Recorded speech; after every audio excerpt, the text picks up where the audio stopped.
All right, welcome back to From A to Arbitration. And today, man, we're going to have a doozy of an episode. This one's going to be long. We're going to cover everything that you're going to need in the case file to support your joint statement grievance, okay? Now, I told you last episode, I'm going to make y'all experts at the joint statement, and I'm going to do that. I'm going to give you the tools to do that. But with this information, when you get this information, and it's going to take you a while, you're going to have to go through several different avenues to get this information that you can put in this case file. Once you get this information, read it. Read all of it. I'm going to give you the tools to be an expert, but it's going to be up to you to become the expert, okay? You're going to be as good as you want to be, all right? I can't will you into being an expert. I'm going to give you the tools to do it, but you'll become as good as you want to be. If you want to be the best at anything, it's going to be up to you, okay? When you get this information, and I'm telling you, it's extensive with a T. It's extensive. Get it, read it, and keep on reading it. If you get home one day and you ain't got nothing to do, nothing on TV, just get it and read it. Get it and read it. That way, when you go to hearing, and I'll tell you a funny story here in a second, but when you go to arbitration and you're a witness, you can testify to this information and what it means, okay? I had an arbitration last week, and I had some people reach out. I had a handful of people, believe it or not, reach out after this last episode, and we're looking for immediate help. So I was going to do an episode midweek about this documentation and information. I had 2 removals this week, 2 arbitrations this week, one on Thursday and one on Friday. So I was gone most of the week getting ready for these removals. So I couldn't do it, and I apologize. I do. I wanted to do that for y'all. There was just no way I could do that. But I did have an arbitration. The one I had Thursday, it was a removal on a last chance agreement. Wake up and labor calls me and says they can't make it. Their witness is sick.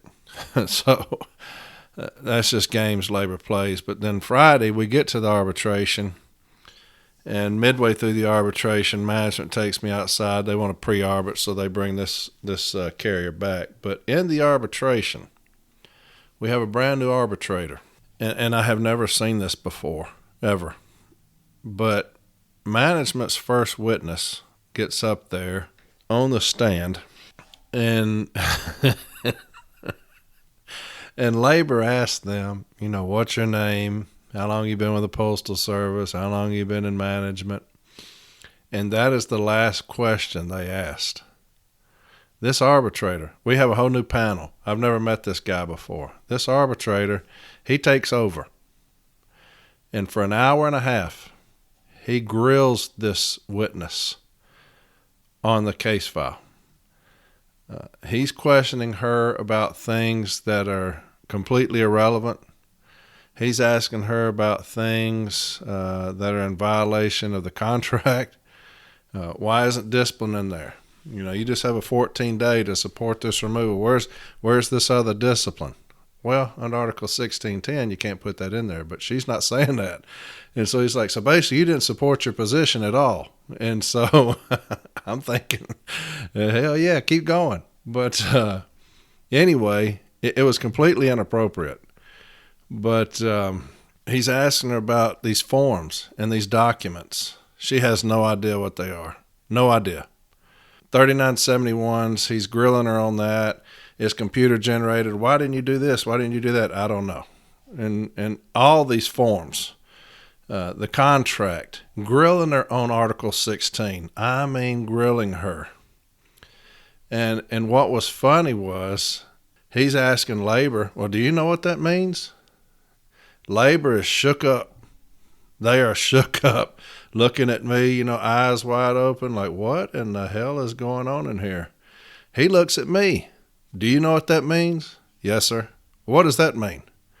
Well, under Article 16, when you talk about this, this is what it's talking about. Thank you.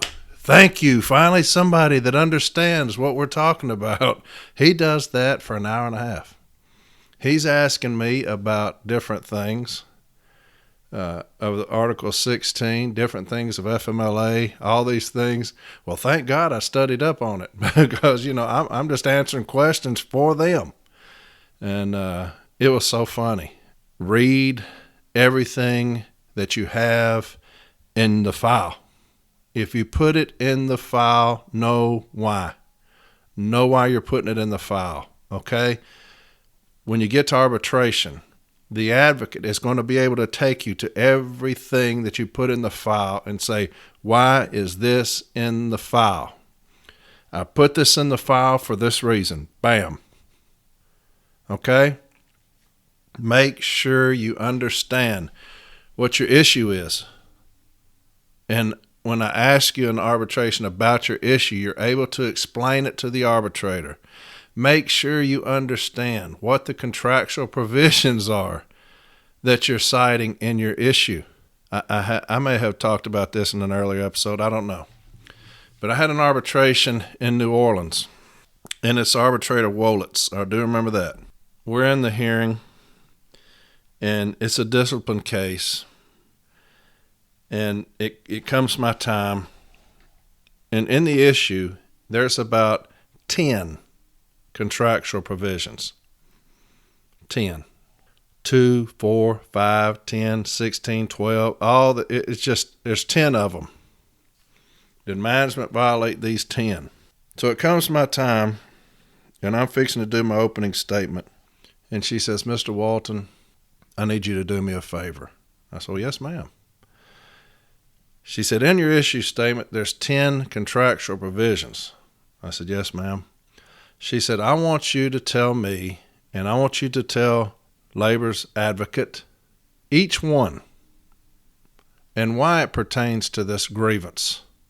That was odd. I said, well, yes, ma'am, I'll do that. She's like, because I am sick and tired of coming to arbitration, and the union continuously puts all of these contractual provisions in there that have nothing to do with what we're talking about. She said, this is a removal grievance. So I need Article 16. If there's an issue with information, I need 17 and 31. Why do I have 10? So I'm having to explain to her. I sit there and have to go through each one and tell why it pertained to this grievance. And we'll know why you're putting a contractual provision in your issue statement. And we'll go over all those things. All of that to say, I'm going to give you a lot of information today. This is going to be an extremely long episode. I'm going to give you a lot of information that you're going to put into your case file. Read it. Become an expert. I'm fixing to give you the tools to do it right here. I'm fixing to give you the tools to do it right here, and then it's up to you. You're going to be as good as you choose to be, period. You're going to be as good as you choose to be. I want all of you to be experts, all of you. I do. It's going to be a long one today, okay? It's going to be a long one, but we're going to get through it. A lot of information I'm fixing to give you, and I'm going to try to put it on where you put your where I put my episode, and I can write just a little kind of synopsis of it. I'm going to try to put that, what you need in that, so you don't have to keep going back and listening to this long-ass episode about what was that he said after district policy, what was that he said after ELM language. I'm going to try to put that in chronological order like I do it in this podcast, in this episode. I'm going to try to put that in there where I give a little synopsis. That way you don't have to keep running back and forth, okay? With that being said, let's get to it.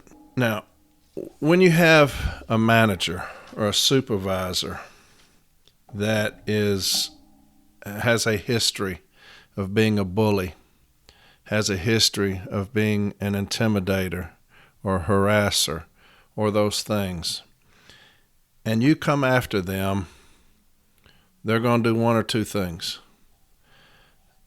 They're either going to ramp it up a little bit, or they're going to start kissing your ass, basically. I've had that at my station once. Because when you start requesting information as it pertains to a violation of the joint statement on this manager or supervisor, when you start requesting this information, they're going to understand at that time they're in trouble. Okay? They're going to understand at that time that they're in trouble as far as their behavior. Do not let up. We're past that. We're past that point. Do not let up on them. Carry this through. I always liken it to yellow jackets. If you know what I'm talking about, a yellow jacket. I don't know if y'all, what area of the country y'all are from, if y'all call them that, but they're in the ground. Their nests are in the ground. And they will make their presence known if you step on them or if you run over that nest with a lawnmower. I was, years ago, I was married at the time. My kids are grown now. But I was out back in my yard cutting my grass once, and my ex-wife and my son, who was little at the time, they're out there on our deck, and I had a big backyard, and I'm cutting the grass back and forth, back and forth. Well, I run over this nest. I don't know it's there. I run over it, and I don't see them swarming when I'm coming back. When I come back, they get up my shorts, they get up my shirt, and I'm telling you, I look like Prince. I was doing the splits, I was spinning around, I was rolling around. Anything I could do to get them off of me, I was doing it. I'll never forget my wife at the time. She said, my son was like, "Mama, what's wrong with Daddy?" She's like, "I don't know," but I was getting it, man. I was doing everything humanly possible to get them off of me. And if you've ever encountered them, you know exactly what I'm talking about. That's what I want you to be. I want you to be a swarm of yellow jackets. Management is going to do everything in their power to get you off of them. I'm telling you that. Once they realize that it's past the point of no return, management is going to do whatever they can to get you off of them. Do not feel sorry. Do not have remorse. Do not have regret. You have no compassion at this time. It is beyond that point. Okay? I always tell you, well, I've told you in the past, that I love to watch, and I told you I'm not a macabre person. I'm not. But I love watching wildlife videos of lions attacking things, or water buffaloes attacking lions and defending themselves and all this stuff. But the things that, and I don't know why, but the things that just interest me are when lions attack things, kill them. But I don't know if you've ever seen a video of a lion that has like ran off the mother of something and is left with the calf or the little baby. And you're like, oh, sweet, this little lion, the lion will just sit there and follow it around a little bit, nudge it with its nose, and may lick it. And just sit down, and the little thing will just come up to it, and he don't know no different. He just running up to it, and he's nudging it with his little head, and the lion's just kind of maybe has his paw on it. You're like, oh, that is precious, how that lion has just kind of, looks like it's kind of adopted it. And then he'll eat it, and you're like, oh, God. Just out of nowhere, that lion will eat that little thing. You know why? Because it don't have any remorse. It has no compassion. It has no feelings like that, like we do. It's a lion, and so that's what you need to be as an advocate. I have no compassion. I have no remorse. I have no feelings at all. I just don't. That's how you need to be when you're dealing with a joint statement, because management, once they realize that you have them, that you've got them, once they see this information coming in, you've got them, they're going to be little lambs, and they're going to come up to you and try to snuggle with you and all that. We're not doing that. We're not doing that. Have no remorse, no feelings, no compassion, none of that, okay? I remember I had an arbitration, and JB was in there. He was TAing for me. I remember that. And it was a removal. And I got on this supervisor so bad, she started crying. Not just crying, she's bawling. I mean squalling. Just head down, tears on the table, and I objected to it. I told the arbitrator, I said, I don't object to her crying.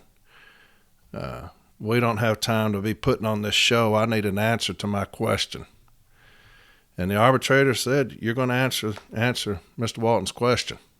She sits up, just tears, snot coming out of her nose, tears just, huh? You need to answer Mr. Walton's question. So I asked the question again. She had to answer it. I have no remorse. I don't care about the other side at all. Okay? Be that way.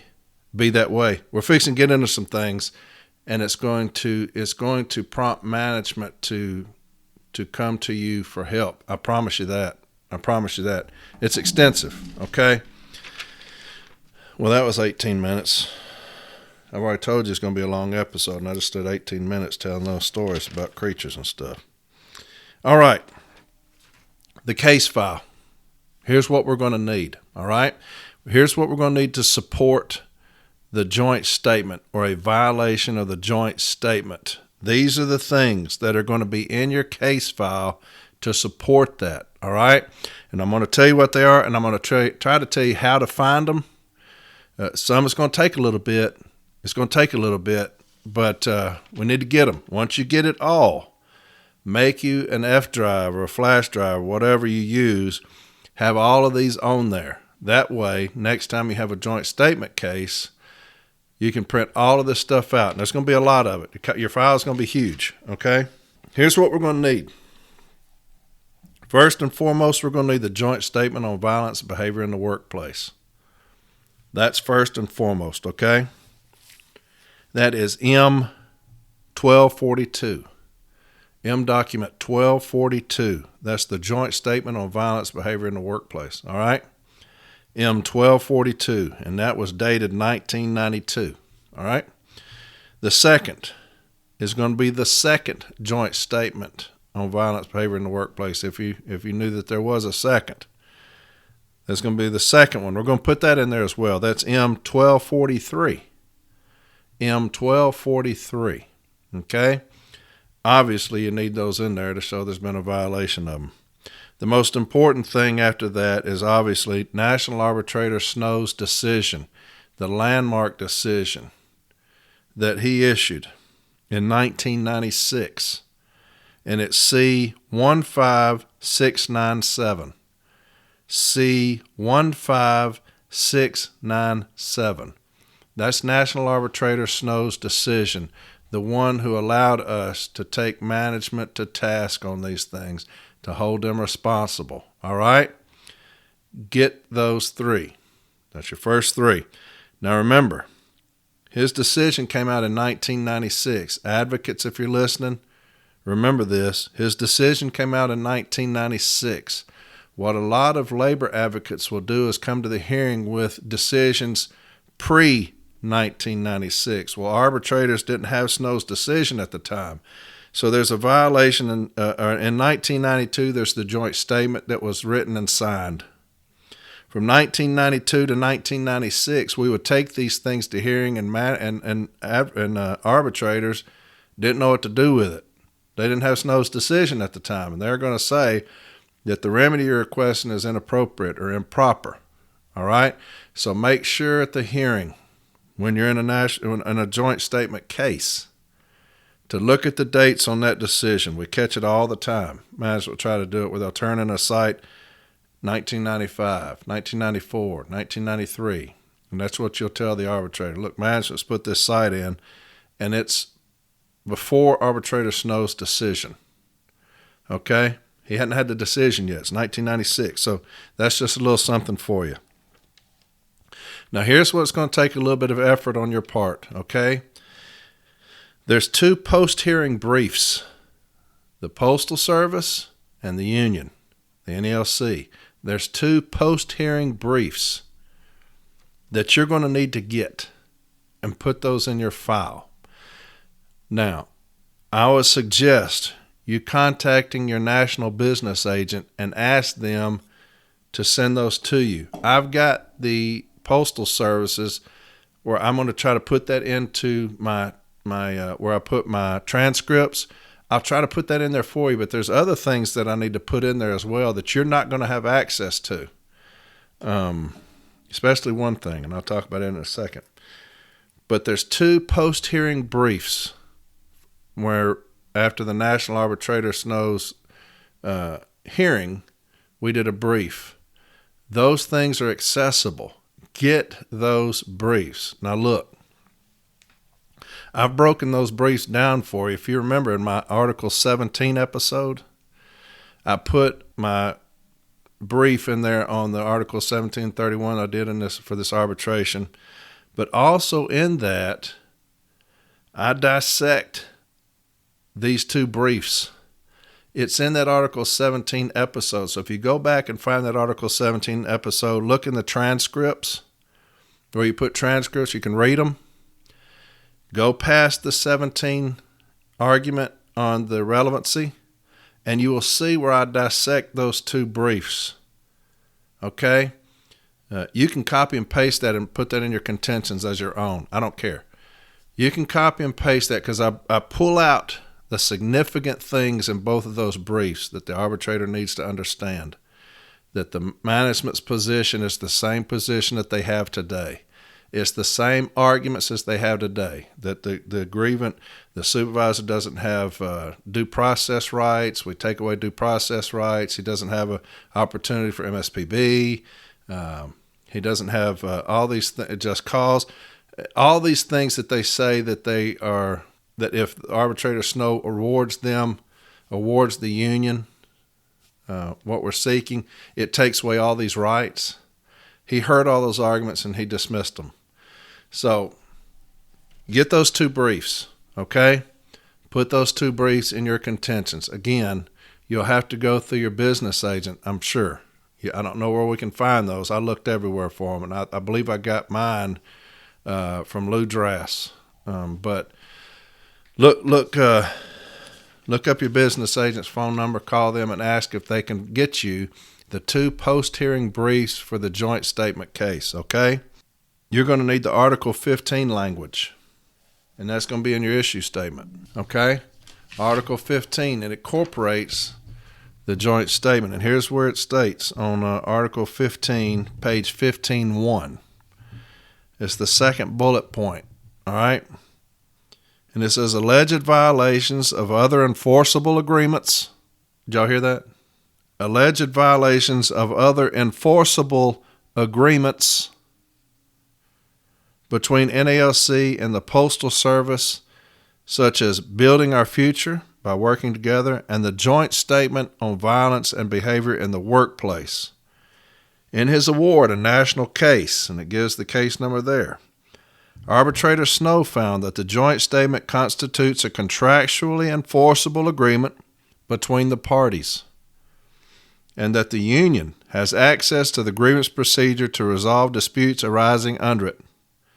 Additionally, in his discussion of the case, Snow writes that arbitrators have the flexibility in formulating remedies to consider removing a supervisor from his or her administrative, in quotation marks, duties if a violation is found. And then it notes the national parties disagree over the meaning of administrative duties. Of course, management, they had to have that in there because they're trying to get out of this thing. But administrative duties means managerial or supervisory. That's what that means. So management's like, well, we differ on that. Well, the meaning of it is managerial supervisor. So make sure you got that Article 15 language in there, okay? You're going to need ELM, Employee and Labor Relations Manual, Section 665.24. Section 665.24. All right? And here's what 665.24 of the ELM states. And see if this sounds familiar. Violent and or threatening behavior. The Postal Service is committed to the principle that all employees have a basic right to a safe and humane working environment. In order to ensure this right, it is the unequivocal policy of the Postal Service that there must be no tolerance of violence or threats of violence by anyone at any level of the Postal Service. Similarly, there must be no tolerance of harassment, intimidation, threats, or bullying by anyone at any level. Violation of this policy may result in disciplinary action, including removal from the Postal Service. All right? That's a little bit stronger than the joint statement because it states ELM, it covers every employee. Every employee. It's saying that if you violate this policy, you can be actually removed from the Postal Service. Now, management will never, ever do that. But it states it there. That's ELM Section 665.24. Copy that off, put that in your file. That's going to be part of our issue statement. You're going to need Section 115.4 of the M39 Handbook. Now, that's management's handbook, the M39 Handbook, okay? 115.4 of the M39 Handbook. Maintain mutual respect atmosphere. Here's what it states. The national agreement sets out the basic rules and rights governing management and employees in their dealings with each other. But it is the frontline manager who controls management's attempt to maintain an atmosphere between employer and employee which assures mutual respect for each other's rights and responsibilities. Okay? Now, those rights were just defined in 665.24, weren't they? Weren't those rights just defined? What about the joint statement? Does it define my rights to a workplace free of violence and bullying and all those things? Each other's rights and responsibilities. So, Section 115.4 of the M39 Handbook needs to be in there because that's going to be in our issue. Article 14, safety.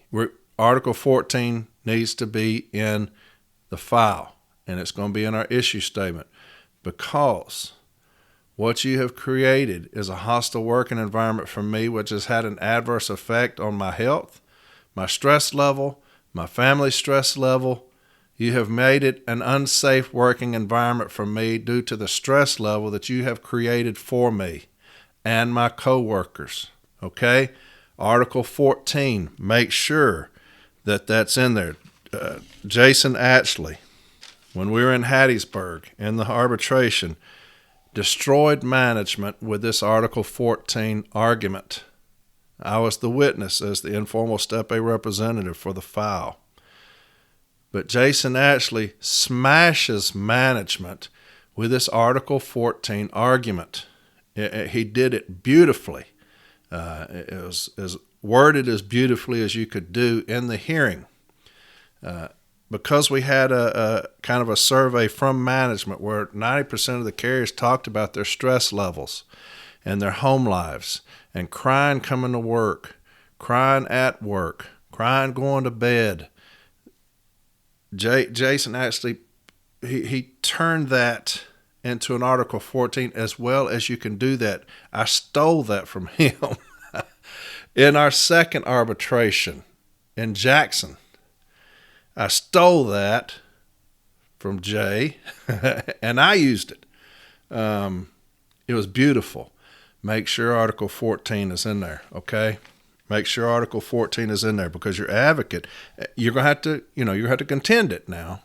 All these things that I'm putting in there, you have to contend it. If you have ELM Section 665.24, you need to make a contention against that.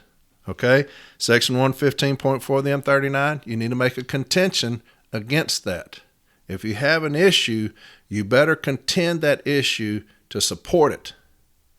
All right? Don't just put all these things in there and don't say anything about them, because I'm going to object to that in the hearing if I'm management and you put 115 in there and you don't say anything about it, and then you come in there and try to testify to it, I'm going to object. So make sure if you have a contract or a survey or a provision, you make a contention on that. All right? You got ELM 665.24. Why did management violate that? How did they do that? Section 115.4 of the M39. How did management violate that? Okay, Article 14. How did management violate that? Okay, y'all get me? Make sure you're contending these things. Look up your district's workplace violence zero tolerance policy. It's probably on a board somewhere, probably on a bulletin board. But that's something you can put on your information request if you can't find it. Your district's workplace violence zero tolerance policy.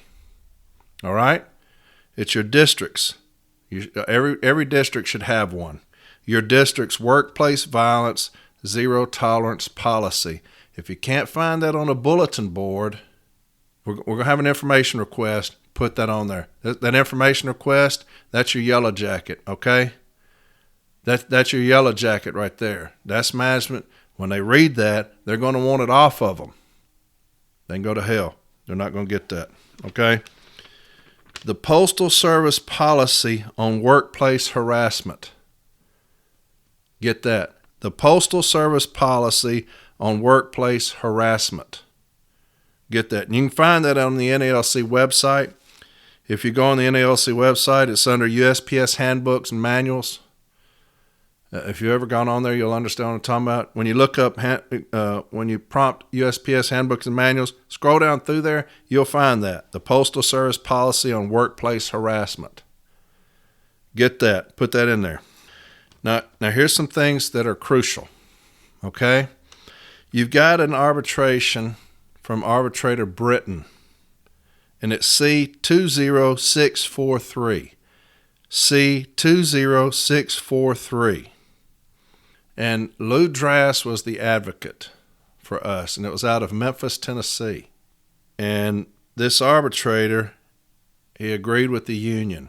It was one of the very first, okay? Management attempts to vacate that decision. So make sure you have that decision. It's Lou Drass was the advocate. It's Arbitrator Britain, C20643. Why you want that one is when you prompt joint statement on the NALC website, you'll see joint statement. And then you can go down through there and you can pull out the Snow decision. You'll also see 6th Circuit Court of Appeals and 4th Circuit Court of Appeals. Well, that 6th Circuit Court of Appeals decision is based off of this Lou Drass decision, okay? Arbitrator Britain's decision.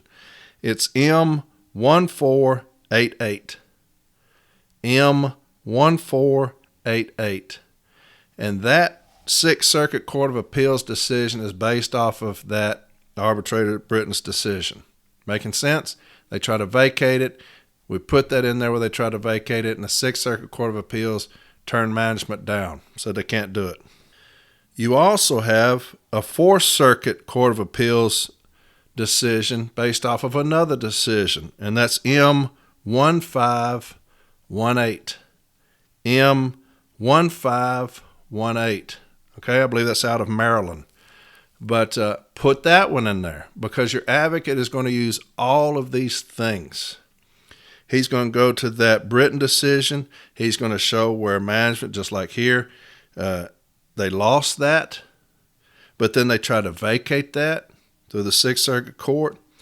And there's also another appeal, and it was based off of that.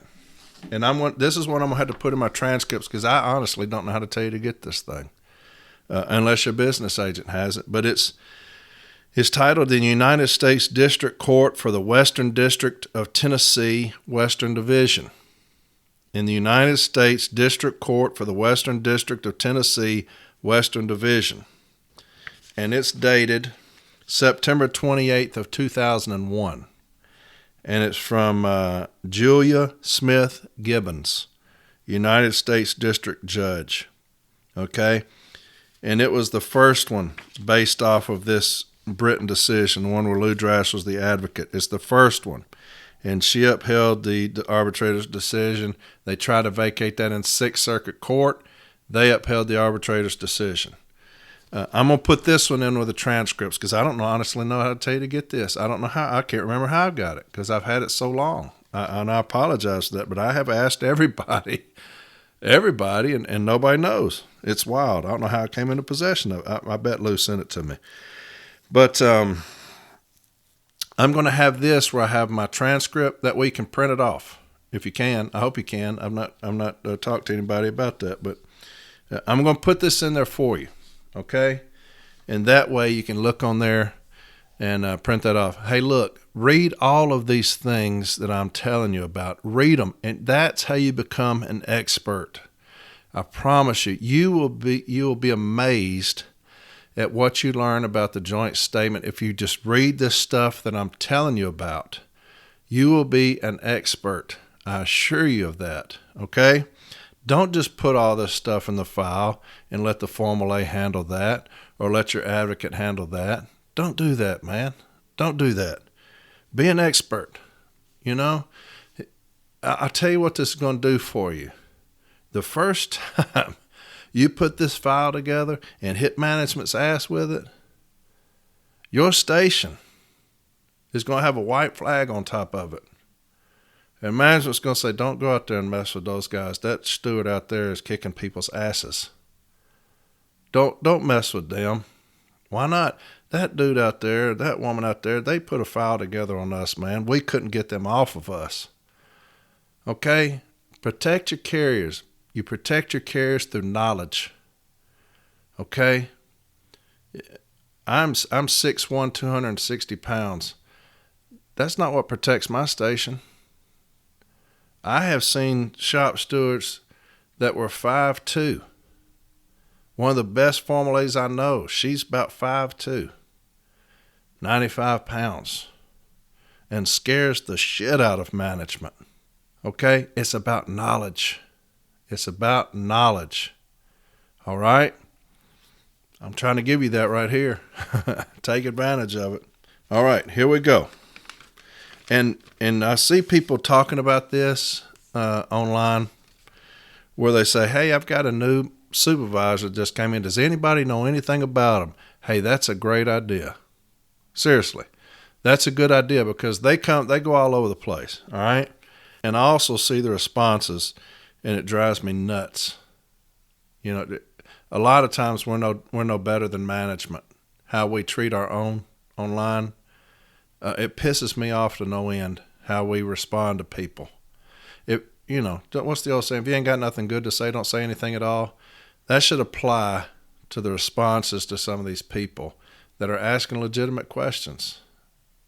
I saw a young lady the other day. She's saying, hey, I'm a new shop steward, Stewart. I'm a new shop steward, and I need help. And this, I bet she had 15 responses. Who's Stewart? Tell him we said hi and all that. Look here, man. That's bullshit. This young lady is reaching out for help. Reaching out for help. And the only thing you're concentrating on is how she spelled steward? Really? That's the help you're going to give her is belittle her? Man, you're no different than these clowns we're dealing with in the station. To me, be a professional or don't be anything. You know, go to your sad home and be sad there. But to get online just to provoke somebody or just to belittle somebody, you're a piece of crap. Anyway, for those of you reaching out for help, man, good for you. Good for you. But I see that sometimes. People saying, hey, I got a new supervisor. Has anybody heard of him? That's how you find a lot of things, believe it or not. That's how we had to find some things when we go down to Hattiesburg and when we go to Jackson, is by doing that, like this here. Any grievance settlements against this supervisor. Any grievance settlements against this supervisor. Now, your business agent probably knows about, if you got an unruly supervisor that's been here a little while, they probably got a little history on them. We had one from Hattiesburg, came from Florida. He came from Florida to Mississippi, all different kind of stations. So we contacted Florida. Hey, what have you got on this guy? Oh, God, we got all kind of B-team decisions. We got Formal A decisions. Send them to me. Send them to us. Give me everything you got. Send it to me. And they did. In Mississippi, the business agent, who was mine, what do we have on this clown? All of this. All of these B-team decisions, arbitrators' decisions, grievance settlements. Send them to us. We want all of them, okay? If management tries to say, hey, this is the B-team decisions from Florida, these things are only set precedent in the installation from where they're from. Bullshit. Look here. The joint statement says those whose behavior continues, right? What does that mean? Got to be a history of it. Put that in your file. Put that in your file. B-team decisions. If they raise that issue, read them the joint statement. Okay? It says those who not treat others with dignity or respect will not be rewarded or promoted. Those whose unacceptable behavior continues will be removed from their positions. So we're showing you right there that their behavior is continued in Florida and here. Okay? So any grievance settlements that you can find on this clown, wherever they're from, call. Call the shop steward. That's what we do. What station were they at before here? They're at this station here. Call that shop steward. Hey, did you have an issue with this supervisor? Hell yeah, we had an issue with him. What'd y'all do? We filed about 5 or 6 grievances on him. I need copies of those. Got it. I'll email them to you tonight. Okay? That we got to do a better job of that, but we had great success with that. The people we called, man, they got us stuff in a second. Informal Step A resolutions, formal Step A resolutions, B-team decisions, get those. Get anything you can find and put them in the file. If you're having a hard time, get your business agent involved and say, hey, I've got a supervisor down here that is a tyrant. Have we heard anything on them? And see if they can help you out, okay? Put those in the file. Are there any surveys? Have any surveys been done? You should know that. Your business agent will definitely know that. Have there any surveys been done? And these are things that you can put on your information request as well. Any workplace climate surveys. Any workplace climate surveys. That's where both parties have agreed. Your business agent will know about that. My business agent, man, he gave us a wealth of information going back years on this one guy. He's like, man, we've been in there about 10 times on this guy. Because, like I said, we're in this by ourselves. We're in this by ourselves. Management's not going to do anything about it. They'll do 50 surveys just to say that they did them. But they're never going to do anything, never going to take action on anybody. But those things are documented, and those things are going in the file, okay? Any threat assessments been done? Normally, if a carrier goes to management about one of their own, they're obligated under their district policy or under the national policy to contact HR, to contact different people. We want to know if that's happened, okay? That should be a threat assessment been done on that. So we'll ask for those in information request. Any threat assessments? What about any joint interventions? Any joint interventions, have they been done on this supervisor? Any joint interventions? That's something you'll put on your information request. Now, your business agent may have some. He may know of some. Other business agents from around the country, if this person has moved, they may know of some, okay? Get your business agent involved. Any discipline against this manager from management, good luck with that. But put that on your information request. Any discipline or adverse action against Supervisor John Doe or Manager John Doe, okay? Put that on your information request. You're going to need statements. You're going to need statements. I'm just telling you, the more statements, the better about what has happened, how it's affected our home life, how it's affected our work life. Get all the statements that you can. And a lot of these packets, a lot of these surveys, a lot of these joint interventions, they'll have statements in there as well. I remember in the case in Jackson, Mississippi, it went back about 13 years. Well, about 13 years ago, I'm reading the history on this guy, and the carriers wrote they had all put their names on this thing that was typed out with their concern, sent it to the district manager. And it said that this supervisor at the time had told them that they would not like coming to work. Matter of fact, they were going to hate coming to work as long as he was there and they weren't doing as they were told. They were going to hate coming to work. Fast forward about 13 years to this grievance, and one of the people that wrote a statement saying, "I hate coming to work. I hate it." And so in the hearing, I read that to him, and he had written it, matter of fact. And I said, on this part here in your contentions where you said that this carrier hated coming to work, I said, isn't that what you wanted? Well, no, I don't want that. I said, that's really not what you wanted? You sure? Yeah. So we go back 13 years. And I said, right here, you said it, that the carriers are going to hate coming to work because of you. I said, well, congratulations, you did it. Well, I didn't say that. I said, well, that's your supervisor saying that you said it. Is he lying? He's lying. Why would he lie on you? I don't, because he wasn't doing his job, So anyway, statements are critical. So let's get some arbitrators' decisions, and we're going to put them in there as well. Now, your advocate's going to use arbitration sites to support the position. But the two from, one's Hattiesburg and one's Jackson, I would put them in your case files if I was you, because they're so well written. They're so well written. Arbitrator August, she's got two. 33831. C33831 is one of them. And then C35122. 35122 is another. Beautifully written. The second one, she talks about making the numbers. And here's another one, Arbitrator Mayer. And this is a case that I had, I believe it's in 2015. A case I had out of Gadsden, Alabama, on a supervisor that brought a gun into work and had it in her purse. And it's Arbitrator Mayer. And it's C32076.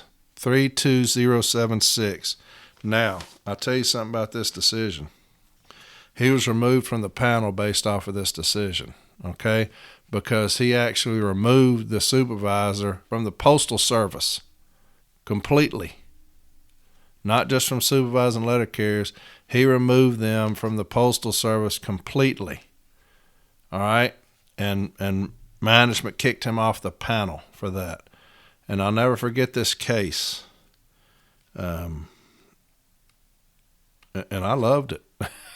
I loved it, but National calls me after this case, and they're like, why would you ask for their removal from the Postal Service? I said, I didn't ask for that. I said, that was what the installation asked for. That's what the grievance asked for on remedy. It asked they be removed from their position at the Postal Service. And they're like, man, you can't ask for that. They won't do that. They don't have the authority to do that. We ask them to be removed from supervising letter carriers. I said, hey, look here, man. That sounds beautiful. But there was an issue and a remedy. And I asked for the remedy that was brought forward. And he gave it to me. So don't ask that management be removed from the Postal Service. Okay? You're going to run into some hard times with that. Always ask that they be removed from supervising city letter carriers. Always ask for that, okay? But mayor's decision is beautiful because it's one of the best worded ones about the arbitrator's authority, okay? And on page 13 of his decision, he talks about the binding effect of a national award, and it's some of the best language that supports national arbitrators' decisions and their binding effect, okay? Get that and read it. Advocates, if you're listening and you have a national decision that you want to use, this decision is beautiful, the binding effect of a national award, and he talks about it, okay? And this case was funny because the police were involved. They were lying. We caught them lying. Postal inspectors were involved. We caught them lying. The supervisors were involved. We caught them lying. Now, the postal inspectors and police didn't come to the hearing, but we caught them lying in our investigation, okay, and not doing what they were supposed to be doing. But the funniest thing was, and I always do this, I call when I have an arbitration and management's going to have a witness. I'm going to ask the shop steward. I'm going to say, hey, talk to me about this witness. They're going to say, man, this person is dumb as a rock. Or this person don't know their ass from a hole in the ground. Or they'll say, this person used to be on the B team. They're pretty sharp. They know their stuff. Or, they were a Formula A rep for years and years. They're pretty sharp. So I'll kind of game plan my questions around that.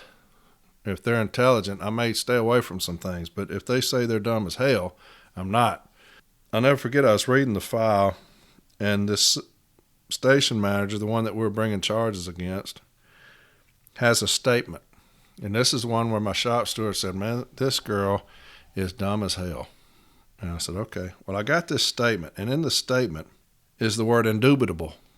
Indubitable. Okay? Never heard it. I looked it up. All right? In the hearing, when that station manager is testifying, it's under cross-examination, I take the station manager to her statement, and I say, ma'am, this is your statement for the case. It is. I said, that's great. I said, did you write this statement? I sure did. I said, okay. I said, so this is your statement for the file. Yes, it is. Great. Ask her some more questions. And I'm patting the case file, getting it back in order, tapping it. So I put it down, and I look at the arbitrator like I'm done, and I say, one more thing. I said, ma'am, can you tell me what indubitable means? She said, excuse me? I said, can you tell me what indubitable means? Well, no. I said, you don't know what it means? No, I don't. I said, okay. I said, well, thank you, ma'am. I appreciate it. So the arbitrator said, arbitrator, that's all I have for this witness. Well, management's advocate, he's looking at me and he's like, well, what the hell does it mean? And I said, well, hell, I don't know. I said, but she wrote it in her statement. And the arbitrator puts that in his decision on page 21. It was funny at the time. Y'all may not think that's funny, but I thought it was funny how advocates, we bait people. But he says, when given a copy of her statements, she was asked if she personally wrote them. She replied, yes. When she was asked to define the word indubitable, a word she used in her statement, she replied, I don't know what it means. So do your homework. Do your homework on these people, advocates, and see what they're about, because a lot of times you can just discredit the hell out of them by stuff like that.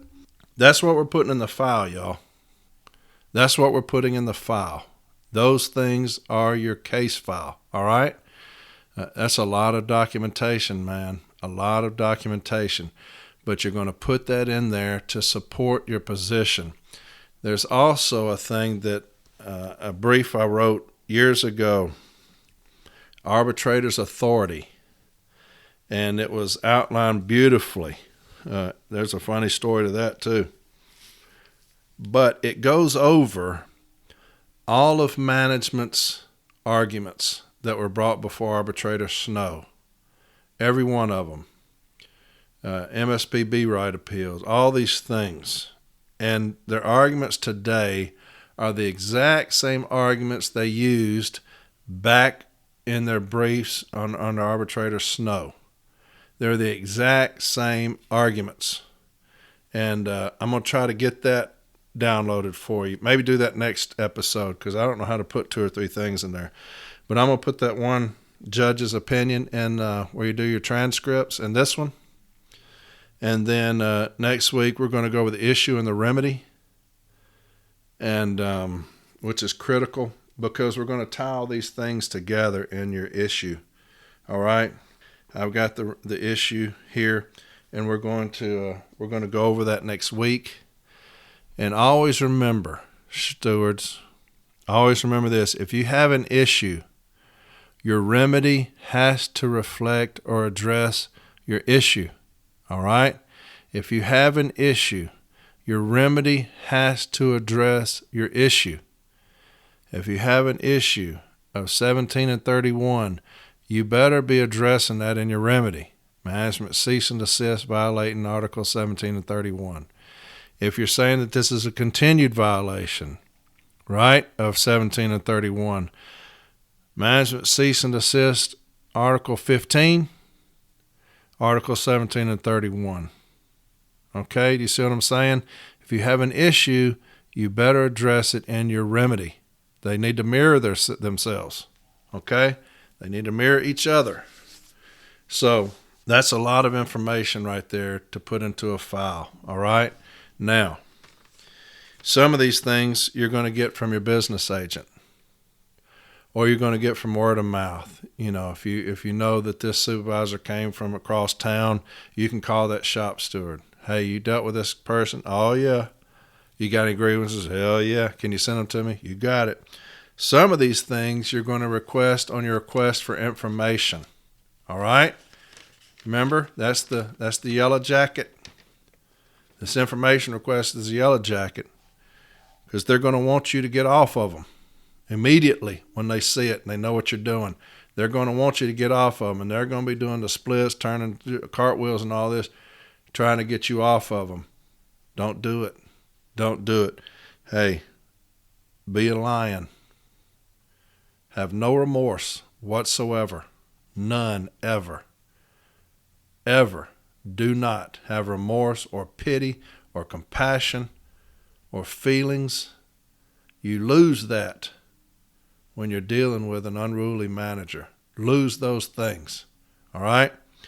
When you're talking about district workplace violence zero tolerance policy, if it's not on your bulletin board, put that on your information request. I need the district's workplace violence zero tolerance policy. Do I have any climate surveys? Any climate surveys done on Supervisor so-and-so? He's going to be reading this now. Understand that. Any threat assessments done against this supervisor? Any joint interventions done against this supervisor? Any discipline or adverse action against Supervisor John Doe? Okay? These things you put on your information request. Now, on your information request, when it says what's it pertaining to, it's going to be pertaining to a possible violation of Articles 15 and 19 via the Joint Statement on Violence and Behavior in the Workplace against Supervisor John Doe. That's the only explanation that we need to give. If they send you a relevancy letter that you've requested discipline because that is outside the purview or outside of the jurisdiction of the contract, file a 17 and 31 on them. Okay? File a 17 and 31 on them and say that they refuse to give you that information. Again, in my episode on Article 17, I addressed those relevancy letters in that episode. I also have that where you look in your transcripts on that. You copy and paste that, plagiarize that, use that for your own. Okay? That argument on relevancy letters. I don't care if you steal my stuff. I'm telling you can have it, so that's not stealing. You can have it if you want it. Look, y'all's may be much better. You may have templates, 1731 templates or whatever, much, much better. That's fantastic. But new stewards, if you're in small stations and you don't have access to that or don't know about that, steal my stuff. Take it as your own and use it. All right? But look in that transcript section of my Article 17. You're going to see two things. You're going to see my 1731 argument on relevancy letters, because you're going to get one when you start asking for any discipline against this manager. You're going to get one, okay? And then the second part of that is the briefs, where I break down those briefs, the post-hearing briefs. Look, that's a lot of stuff I just gave you. That's a lot of information I just gave you. I understand that. I know that. That's a lot, baby. I get it. Read it. Read it. Read it.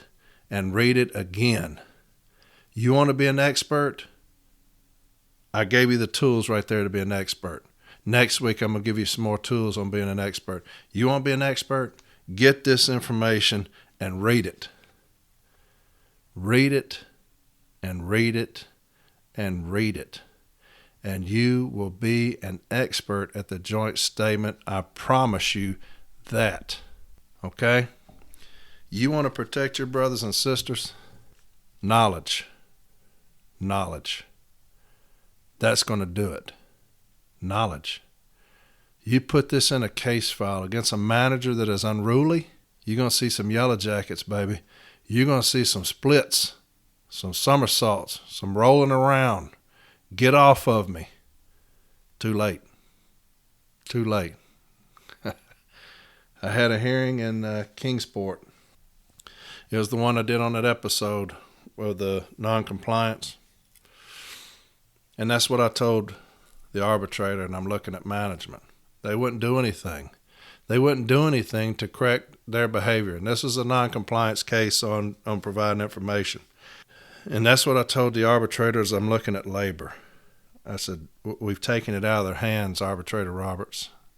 We've taken it out of their hands. The union's here now. The union's here now. And we're going to take over. We're going to take over here. Okay? Because management over there, they've done nothing. Nothing. Nothing. So you know what? We're here. We're here and we're going to do it. And the arbitrator agreed with us to the tune of $250,000. Hey, look, the union's here. The union's here now. You've got the information you need to request. That's letting these bastards know the union is here now. And we're not playing around any longer. All right? Put this information request in. Be some yellow jackets on these son of bitches. Put the information request in and get that information. Get the stuff that I told you about. Read it. Okay? Have all that in your file. Next week we got your issue statement and your remedy. I'm gonna tie all this up together. I'm gonna tie all this in. Okay? All these things that I told you to get, we're gonna tie it all into a nice little bow on this present. All right? It's going to start making sense to you. But those are the things that you're going to need to put into the file. That's what today's episode was about. These are the things that you're going to need to put into the file, all right, to prove your position. It's a long episode, not as long as I thought it would be, just an hour. But a lot of information for you, a lot of information. And I'll put that up on my little synopsis, everything that I told you about, if it'll all fit, okay? Hey, to those of y'all who reached out to me that are having problems, hang on. Hang on.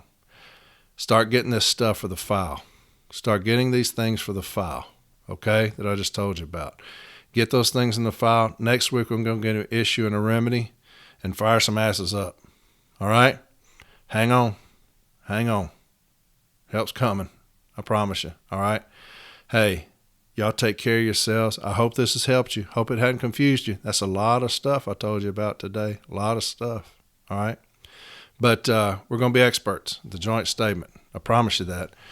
Y'all take care of yourselves. Until next Sunday, y'all have a great week. I'll talk to you later, all right? Bye-bye.